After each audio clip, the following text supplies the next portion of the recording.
Libra, thanks for stopping by and welcome to your 2015 forecast. The 1st of January begins with a surge of energy that will give a theme of what will occur and what you'll be working on through the year. There's an underlying energy of transformation from deep within that will impact relationships that you're with. And the first 9 months, 10 months really, of the year, there's a reminder that it's really important to do what you need to do for yourself, to realign yourself with your life purpose. The North Node is in Libra, you're a Libra. The eclipses have been going back and forth between Aries and Libra, Scorpio and Taurus too, but there's this particular year, we still have Aries, Libra before it switches. Now, the messages, Mercury is the planet of the messenger. When Mercury goes retrograde, it will bring different messages down to the planet, that will indicate what to listen to so you can forward what you want in your life. The first retrograde is January 21st, and it's in Aquarius. All of the retrogrades this year are in air signs, which is positive for you. The first one being in Aquarius is connected to the moon, is connected to Venus. It's asking you to ask yourself, am I happy? Do I have joy in my life? Only you can define what joy is, what happiness is for you.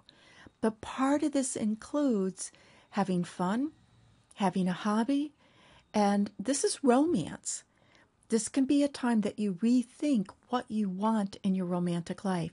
Whether you're single and you are starting out dating, or whether you are with somebody and it's not romantic anymore, what do you want to keep the flame of romance alive?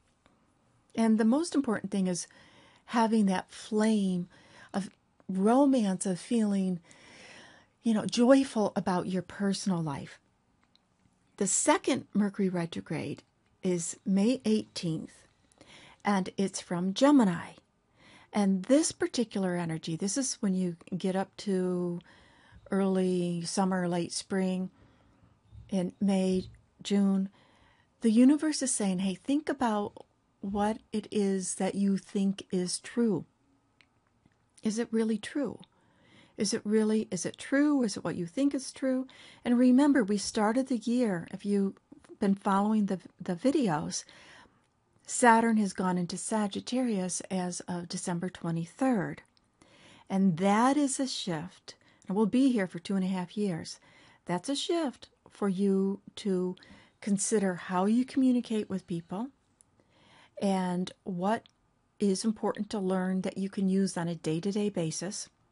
And this energy in mid-May through June is, well, what's the overall picture? Do I believe that I can do something? Where do my beliefs support me? Where do they not support me? And do I want to travel? What else do I want to see? Some of this is about little trips and long trips. And even education. Do I have enough education to fulfill that sense of what I want to do with my life? Because remember, the larger picture is this transformation. Who is the right person in your life?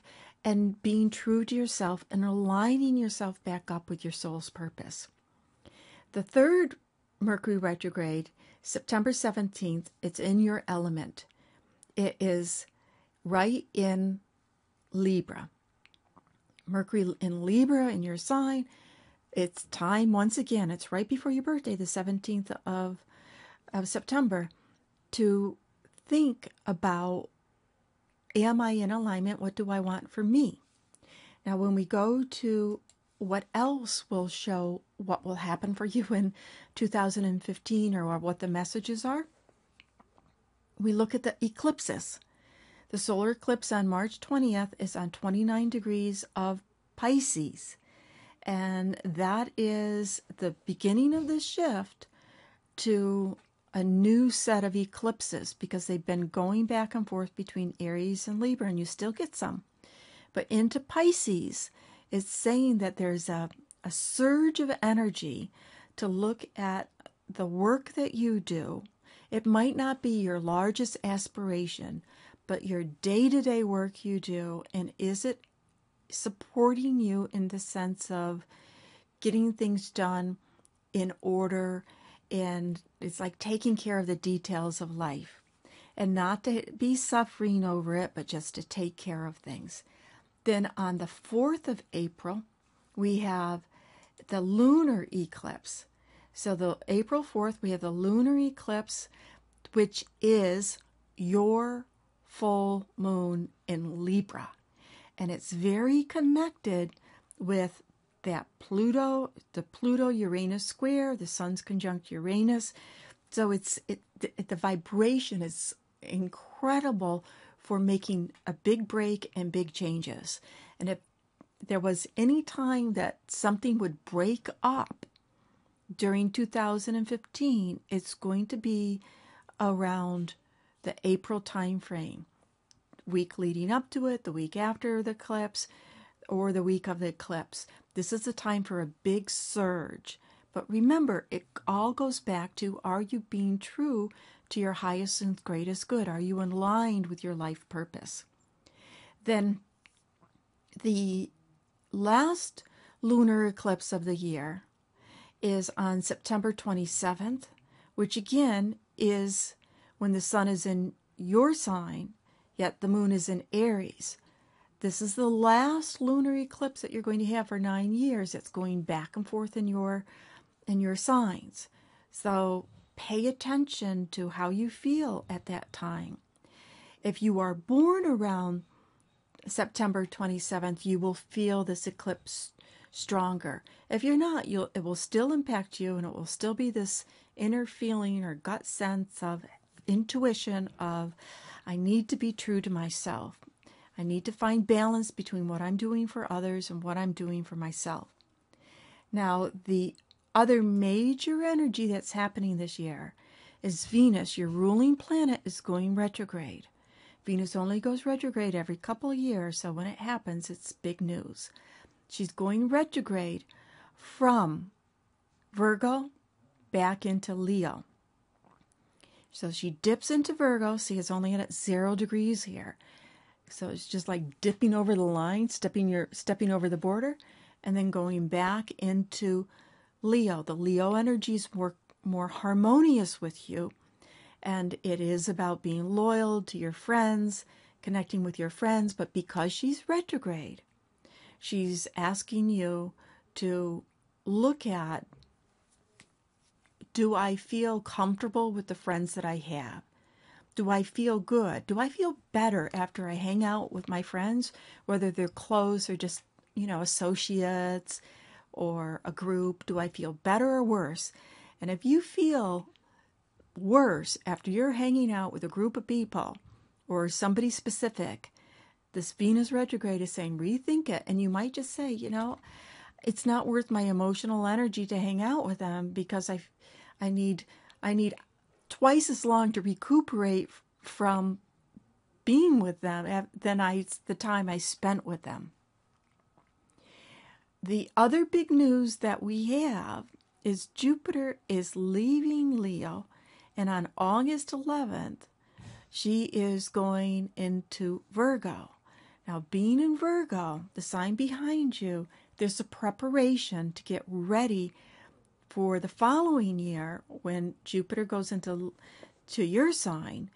And the preparation to get ready is to develop your intuition, to develop your psychic ability, to develop your ability to see the other side, what others can't see, and also to understand where you screw things up in your life without intending to. To have that, everybody has a blind spot. So this is a time when Jupiter goes into Virgo where you can start to wisdom. It's a wisdom, developing your wisdom to see and understand your blind spot so that when the following year, when Jupiter moves from Virgo into Libra, you can take advantage of opportunities that will be presenting themselves. Venus goes direct on September 6th, and that the Venus direct energy, of course, is very important because you're ruled by Venus, goes direct from Leo, and that can be a time where you get, you can kind of weed out whatever is not working in terms of relationships in your life and draw closer to you the relationships that are working. The other factors to pay attention to that are important this year is that on September 17th, which by the way is the same day that Mercury goes retrograde in your sign, we have a Jupiter opposite Neptune. And Neptune-Jupiter opposition, Neptune-Jupiter by itself, Jupiter wants to expand. Neptune is the dream. It's the artist, expanding the artist. But this is where this particular energy in an opposition, it can be the dreamer. And the important thing is to be able to put it into reality, to look at, see all the little pieces that need to be done to put it into reality.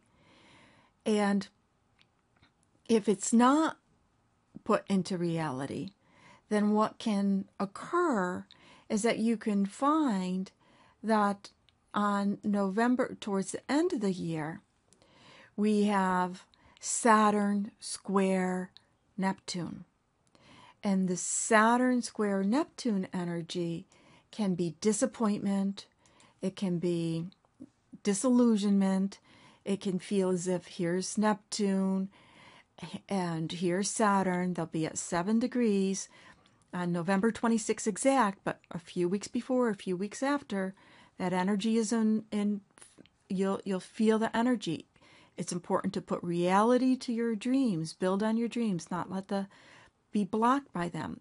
If you haven't done the homework or laid the groundwork to know what needs to be done in terms of creating your reality, on the practical side of life, besides just imagining it, then it can get a little bluesy.